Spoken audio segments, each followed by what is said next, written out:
Keiko por fin llegó a la presidencia, porque para la fecha en la cual se está subiendo este video, las actas contabilizadas están así, y una diferencia de más de 17.000 votos. Y aunque Roberto Sánchez ha tratado de solicitar el pedido de nulidad y pedir donaciones para financiar esa nulidad, el conteo y la distancia entre Roberto Sánchez y Keiko Fujimori pues sigue avanzando. Así que en el capítulo de hoy hablemos de cómo Keiko pasó de perder 3 elecciones presidenciales a estar a un paso de ser presidenta. Capítulo 1. La herencia del padre. Para poder hablar de Keiko Fujimori es indispensable que en este capítulo hablemos de su padre, Alberto Fujimori. Así que vamos a regresar un poco en el tiempo al año 2000, cuando cayó el gobierno del chino. El apellido Fujimori para algunas personas fue asociado a mucha corrupción, dictadura, incluso un odio profundo en ciertos sectores del país. Pero también al mismo tiempo, para otras personas, el apellido Fujimori era sinónimo de avance, logros económicos y de paz. Pero la pregunta es, ¿dónde se encontraba Keiko para la década de los 90 e inicios de los 2000? Bueno, para la fecha de 1994, Keiko Fujimori con tan solo 19 años ya se había convertido en la primera dama del Perú, tras la separación de sus padres. He decidido por ello separar a mi esposa de la función de primera dama. Y Keiko empezaba a aparecer en eventos oficiales. De hecho, pues pocos imaginaban que la niña que muchos años antes brindaba estas declaraciones No pienso participar en la política, no es mi campo, no me gusta. Y que incluso aparecía en pasarelas, años después buscaría la presidencia. Ahora, llegamos al año 2006. Keiko pues ya es mayor de edad, cuenta con 31 años y ya contaba con sus apariciones en la política peruana. Porque fue elegida congresista con el partido Alianza por el Futuro. Y de hecho, salió la más electa del país, con más de 600.000 votos. Ahora, sobre su etapa como congresista, pues desde el año 2006 hasta 2011 se rescata lo siguiente. 500 inasistencias al Congreso. En tan solo 5 años presentó solo 17 proyectos de ley, de los cuales al final solo se aprobaron 6. Una vez terminada su etapa como congresista, ya nos encontramos en el año 2011, y con eso llega la primera candidatura a la presidencia de Keiko Fujimori. Capítulo 2. Sus primeros pasitos. Ahora, era la primera vez que Keiko Fujimori pues se postulaba a la presidencia. De hecho, también era la primera vez que veíamos al partido Fuerza 2011, que después se convirtió en Fuerza Popular. El problema pues prácticamente era el gran antivoto que le daba de su padre. Sin embargo, pues pese a las circunstancias, el resultado de esa primera vuelta pues fue el siguiente. Ollantaytamala en primer lugar, después Keiko Fujimori y de tercero PPK. Pero de Pedro Pablo Kuczynski no hablaremos en este momento, porque él va a aparecer más adelante. Ahora, sobre la segunda vuelta entre Ollantaytamala y Keiko Fujimori, pues ya sabemos qué es lo que pasó.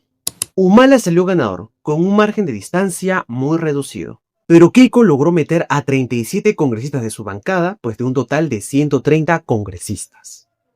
Sí. Ahora, durante esa primera candidatura a la presidencia, pues se veía mucho que Keiko trataba de diferenciar de su padre, pero la sombra de su padre muchas veces logró alcanzarla. Durante el gobierno de Ollantaytamala, pues Keiko se presentaba como una líder de oposición, pero a la vez empezó a recorrer el país, con 2 propósitos. La primera, obviamente, fortalecer el partido político de Fuerza Popular.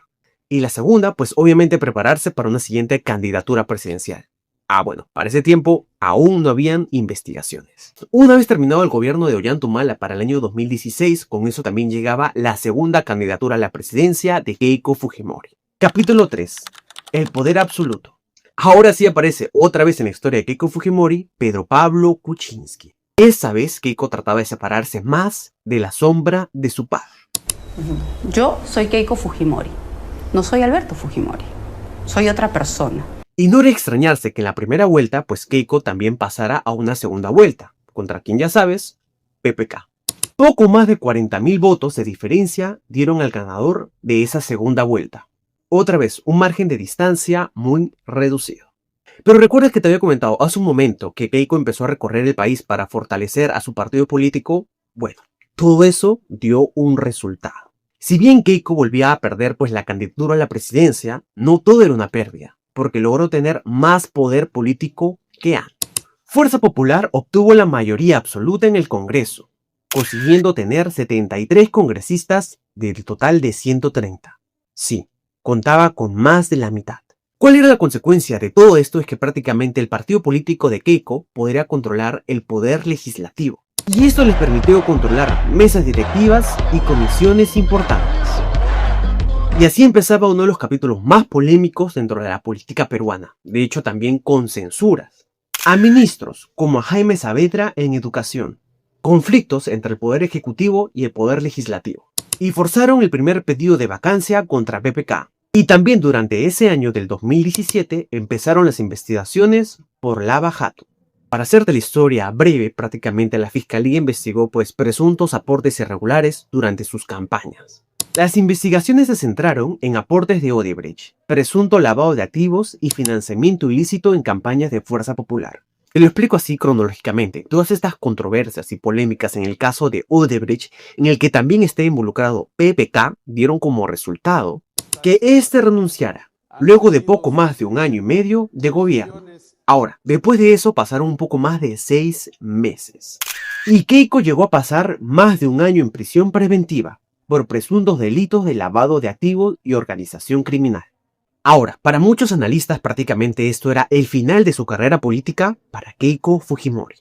Pero de esa etapa prácticamente Keiko salió en libertad para volver a ingresar a la cárcel para otra vez tener libertad. Mientras tanto, el partido de Fuerza Popular mantenía la misma actitud, con todos los presidentes que pasaron después de PPK. Y sí, prácticamente asoció el partido de Fuerza Popular con la inestabilidad y la crisis en la que se encontraba el país. Y al mismo tiempo, todo eso pasó rápido y llegó el 2021. Y con eso, la tercera candidatura a la presidencia de Keiko Fujimori. Capítulo 4. Un lápiz y un sombrero. Muchos dirían que esta campaña fue una de las más complejas que tuvo Keiko Fujimori porque ya había pasado por prisión, investigaciones fiscales. Y sí, había crecido mucho el antifujimorismo. Pero otros dirían que esta campaña iba a ser una de las más fáciles, porque su rival era un personaje que abiertamente era de izquierda, y Keiko se presentaba como una defensora de la democracia. Y el miedo de tener un gobierno de izquierda empezó a competir contra el odio hacia el fujimorismo. Pese a ello, Keiko volvió a perder la presidencia, contra Pedro Castillo. Esta vez, Keiko Fujimori no contaba con la mayoría en el Congreso, solo eran 24 congresistas. Pero Keiko Fujimori ya contaba con mucha experiencia en la política, prestó mucha atención a las clases. Lo que hizo fue formar alianzas, con los de derecha, con los de centro y también con algunos de izquierda. Sí, todo esto con el fin de ser mayoría en el Congreso. Ahora, todos los actos y las consecuencias que hubo durante el gobierno de Pedro Castillo, generó un miedo en la sociedad, prácticamente tener otra vez a un presidente de izquierda. Y préstame mucha atención en eso porque es muy relevante para la historia. Porque durante ese gobierno pasaron varios presidentes por el sillón presidencial. Y como jugando, llegamos a la actualidad, año 2026. Y con eso, la cuarta candidatura a la presidencia de Keiko Fujimori. Capítulo final, el clon de Pedro Castillo. Pasar por el gobierno de Castillo, después de Dina Boluarte, para también pasar por el gobierno de Gerí y luego de José María Balcázar, tanta inestabilidad en el gobierno, prácticamente le dieron el beneficio de la duda a los que estaban en contra de Keiko Fujimori. Y con eso también una oportunidad para que ella llegue a la presidencia. El miedo de tener otra vez un gobierno de izquierda, prácticamente le ha beneficiado y bastante a Keiko Fujimori. Entonces, Keiko ha pasado 4 veces consecutivas a segunda vuelta. Mira que para esto prácticamente es un récord histórico. Muchos podrían indicar que estar detrás de la presidencia es resiliencia pura. Otros podrían indicar que todo esto prácticamente ha sido una partida de ajedrez que ha durado 26 años. La pregunta aquí es, ¿Keiko Fujimori ha cambiado o ha cambiado el Perú? Ahora, si a la altura de este video te estás preguntando qué pasó con todas sus investigaciones, con todos los casos que tenía, te comento que según las leyes que se aprobaron en el Congreso, también gracias al Tribunal Constitucional, prácticamente ahora ella está totalmente limpia. Sus casos fueron anulados y archivados. Sí. Keiko esta vez empezó a vender la idea de que el fujimorismo es sinónimo de paz, de armonía, de organización, de estabilidad, prácticamente lo que vendía su padre en la década de los 90. Y ahora, mira, te comento que prácticamente todo esto ha funcionado. Según los votos en esta elección, aparentemente para Keiko, la cuarta sería la vencida. A menos que algo pase de aquí doblando la esquina. Bueno, ya sabemos un poco más. Si te gustó el video, que yo creo que sí porque llegaste a esta parte final, no te olvides de lo siguiente. Primero es suscribirte y activar la campanita de notificaciones. De esta forma el algoritmo a ti te va a notificar cada vez que nosotros pues subamos un video. Y la siguiente pues de comentar. De esta forma el algoritmo va a recomendar este video y los otros videos que ya hemos subido. Así que bueno, eso sería todo. Ahora sí,